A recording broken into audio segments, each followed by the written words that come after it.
এটাই শুনলাম যে শিক্ষা জাতির মেরুদণ্ড, কথাটা অনেক দিন থেকেই শুনি, কিন্তু এই মেরুদণ্ড যারা তৈরি করে তারা কারা? তারা তো আপনারাই। সুতরাং আপনাদের দায়িত্ব অনেক। আমাদের একজন শিক্ষক হিসাবে এটা আমাদের দায়িত্ব, মেরুদণ্ডটা যেন আমরা ঠিকঠাক মতো তৈরি করি। অর্থাৎ এক কথায় বলতে চাচ্ছি যে আমরা যে গুরু দায়িত্ব নিয়ে আমাদের কাজ করে যাচ্ছি সেটা যেন সঠিক আমরা করতে পারি, এটাই প্রার্থনা, এটাই আমাদের আবেদন, এটাই হওয়া উচিত আমাদের উদ্দেশ্য এবং লক্ষ্য।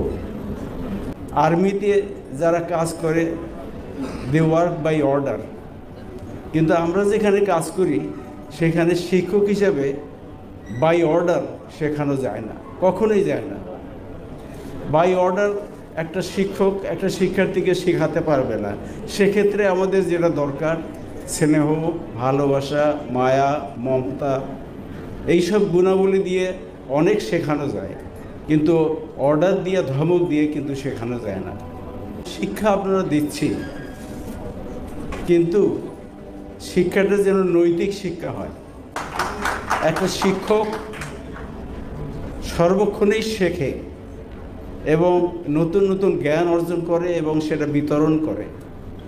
মানবিক মূল্যবোধ শিক্ষকদের কাছ থেকে আমরা যেটা শিখব সেটা হতে হবে ইউনিভার্সাল, সর্বজনীন মানবিক মূল্যবোধ। ইংরেজিতে বলা যায় ইউনিভার্সাল হিউম্যান ভ্যালুজ। এইটা একটা মস্ত বড় জিনিস এবং এটা আমরা যেন শিক্ষার্থীদের ভেতরে এই বীজটা দিতে পারি। মানুষকে ভালোবাসবে, এটাই।